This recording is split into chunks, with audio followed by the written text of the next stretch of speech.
ଆହୁରି ଘନୀଭୂତ ହେଉଛି ଲଘୁଚାପ। ଆଜି ପାଇଁ ଏହି ସବୁ ଜିଲ୍ଲାକୁ ସାବଧାନ କରିଛି ପାଣିପାଗ ବିଭାଗ।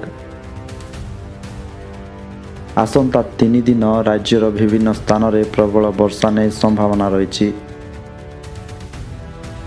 ଦକ୍ଷିଣ ପଶ୍ଚିମ ବାଂଲାଦେଶ ଓ ସଂଲଗ୍ନ ଗାଙ୍ଗେୟ ପଶ୍ଚିମ ଉପକୂଳରେ ଏକ ଘୂର୍ଣ୍ଣିବଳୟ ସୃଷ୍ଟି ହୋଇଛି। ଆଜି ଏହା ଘନୀଭୂତ ହୋଇ ଲଘୁଚାପ ରୂପ ନେବ। ଲଘୁଚାପ ପ୍ରଭାବରେ ଅନେକ ସ୍ଥାନରେ ପ୍ରବଳ ବର୍ଷା ହେବ ବୋଲି ପାଣିପାଗ ବିଭାଗ ପୂର୍ବାନୁମାନ କରିଛି।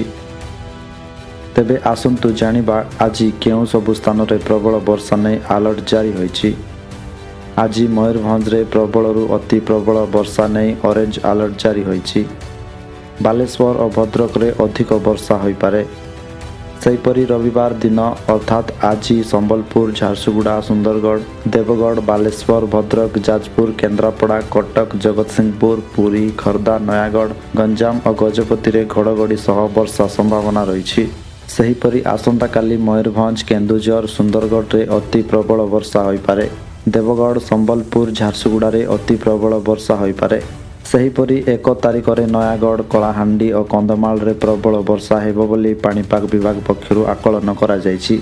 ନବରଙ୍ଗପୁର, ରାୟଗଡ଼ା, କୋରାପୁଟ, କଟକ, ବୌଦ୍ଧ, ସୁନ୍ଦରଗଡ଼ ଓ ଝାରସୁଗୁଡ଼ାରେ ଅଧିକ ବର୍ଷା ସମ୍ଭାବନା ରହିଛି।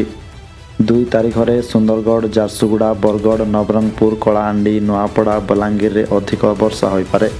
3 ତାରିଖରେ ଝାରସୁଗୁଡ଼ା, ବରଗଡ଼, ମୟୂରଭଞ୍ଜରେ ଅଧିକ ବର୍ଷା ସମ୍ଭାବନା ରହିଛି।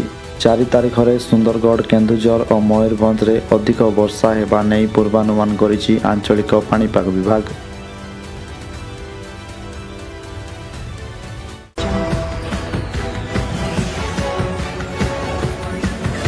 Audio